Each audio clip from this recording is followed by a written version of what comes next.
नमस्कार व्यूअर्स, मैं हूं अमीश देवगन और आप देख रहे हैं देश का सबसे चर्चित और सबसे लोकप्रिय कार्यक्रम आर पार। उत्तर प्रदेश में जबरदस्त सियासी हलचल है। 2 दिन पहले लखनऊ में भारतीय जनता पार्टी प्रदेश कार्य समिति की बैठक हुई। इस बैठक में लोकसभा चुनाव के दौरान उत्तर प्रदेश में बीजेपी की परफॉर्मेंस पर भी चर्चा हुई, जिसके बाद यूपी के मुख्यमंत्री योगी आदित्यनाथ ने कहा कि कई बार अति आत्मविश्वास का खमियाजा भी भुगतना पड़ता है। इसी बैठक में उत्तर प्रदेश के डिप्टी सीएम केशव प्रसाद मौर्य ने कहा कि कोई भी सरकार संगठन से बड़ी नहीं होती। केशव प्रसाद मौर्य ने यह कहा। इसके साथ ही उन्होंने पार्टी कार्यकर्ताओं से कहा कि जो दर्द आपका है वही दर्द हमारा भी है। और आज वो बीजेपी अध्यक्ष जेपी नड्डा से मुलाकात के लिए दिल्ली पहुंच चुके हैं।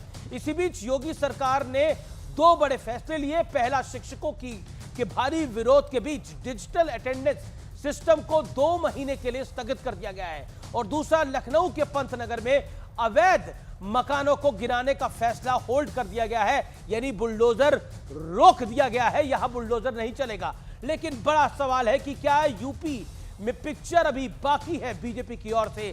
आज इसी सवाल पर होगा देश की सबसे बड़ी बहस में सबसे बड़ा मंथन। स्वागत है आपका, क्योंकि पॉलिटिकल एपी सेंटर बन गया है भारतीय जनता पार्टी की राजनीति का उत्तर प्रदेश। क्या उत्तर प्रदेश में ऑल इज वेल? एक बड़ा खुलासा आर पार में।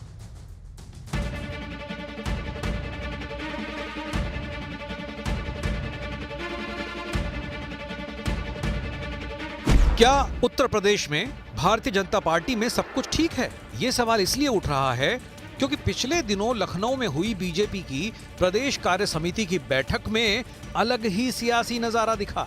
जब हम लोग ये मान करके चलते हैं कि आत्मविश्वास में कि हम तो जीत ही रहे हैं, तो स्वाभाविक रूप से वहां पर कहीं ना कहीं हमें खामियाजा भी भुगतना पड़ता है।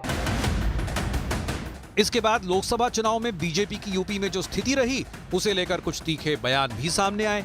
देखिए, बुलडोजर जो है माफियाओं के लिए दहशतगर्द है, लेकिन कोई गरीब महिला 90 साल से है, 100 साल से है, और वो उसके पास कागज नहीं है, और कुछ लोग उसको आपत्ति है और उसको बुलडोजर चला दे जाते हैं। तो जब कोई उस गरीब को उजाड़ेंगे तो हमें उजाड़ेगा ना राजनीति में।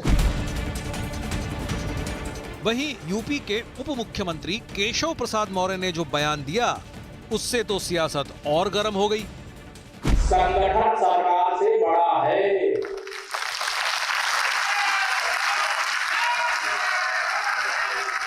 संगठन से बड़ा कोई नहीं होता है। संगठन सरकार से बड़ा है, बड़ा था, बड़ा रहेगा। सरकार से पहले संगठन का बयान देने वाले केशव प्रसाद मौर्य दिल्ली पहुंच चुके हैं। अब से कुछ ही देर में जेपी नड्डा से उनकी मुलाकात होने वाली है और चर्चा है कि पार्टी के कुछ बड़े नेताओं से भी वो मुलाकात करने वाले हैं। इन सब के बीच यूपी सरकार ने अपने 2 फैसलों पर भी लगाम लगाई है। शिक्षकों के भारी विरोध के बीच डिजिटल अटेंडेंस सिस्टम को 2 महीने के लिए स्थगित कर दिया है और साथ ही लखनऊ के पंतनगर और खुर्रम नगर इलाके में अवैध मकानों को गिराने का फैसला भी वापस ले लिया गया है। इन तमाम सियासी हलचलों के बीच बड़ा सवाल है कि क्या यूपी में बीजेपी की पॉलिटिक्स में सब कुछ ठीक चल रहा है? आज इसी सवाल पर होगी देश की सबसे बड़ी बहस। और अब वक्त है आर पार के सुप्रसिद्ध विश्लेषण का। उत्तर प्रदेश में बीजेपी में मचे सियासी हलचल का विश्लेषण। 14 जुलाई 2024 लखनऊ में बीजेपी की कार्य समिति की बैठक। इस बैठक से 2 बड़े बयान निकल के आते हैं। पहला बयान आता है योगी आदित्यनाथ का, जो सूबे के मुख्यमंत्री है, लोकप्रिय नेता है उत्तर प्रदेश के। अति आत्मविश्वास का नहीं का कहीं ना कहीं हमें खामियाजा भुगतना पड़ा। लेकिन बीजेपी का बड़ा ओबीसी चेहरा केशव प्रसाद मौर्य, संगठन से बड़ा कोई नहीं होता है। संगठन सरकार से बड़ा है, बड़ा था और बड़ा ही रहेगा। यह एक बहुत बड़ी स्टेटमेंट है। उसके बाद आती है 15 जुलाई और संजय निषाद, जो कि बीजेपी के घटक दल है, बुलडोजर चलाकर गरीब को उजाड़ोगे तो वो भी हमें राजनीति में उजाड़ेगा। कई अधिकारी अंदर से हाथी और साइकिल के साथ हैं। यह बड़ा बयान है। अफसरशाही को लेकर बड़ा विरोध है उत्तर प्रदेश के अंदर। घटक दलों में बीजेपी के अंदर एक बड़ा विरोध सामने आ रहा है अफसरशाही को लेकर। अब मैं बढ़ता हूं आगे।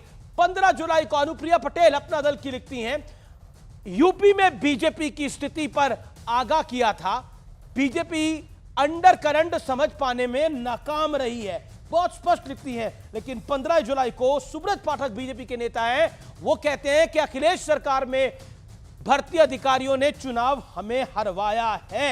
यानी अधिकारियों की तरफ घटक दलों का भी अटैक है, बीजेपी का भी अटैक है। यानी कुल मिलाकर उत्तर प्रदेश की अफसरशाही के ऊपर एक बड़ा क्वेश्चन मार्क लगा रहे हैं बीजेपी के घटक दल और भारतीय जनता पार्टी। मैं बढ़ता हूं आगे की ओर। 13 जुलाई 2024 रमेश मिश्रा विधायक भारतीय जनता पार्टी के कहते हैं कि केंद्रीय नेतृत्व को यूपी में बड़ा फैसला लेना होगा। हालांकि फिर ये बयान से पलट जाते हैं, लेकिन इसके बाद 16 जुलाई आती है जब यूपी के डिप्टी सीएम केशव प्रसाद मौर्य दिल्ली पहुंचे हैं और जेपी नड्डा से मुलाकात है। और इसके अलावा बीजेपी प्रदेश अध्यक्ष भी दिल्ली में है।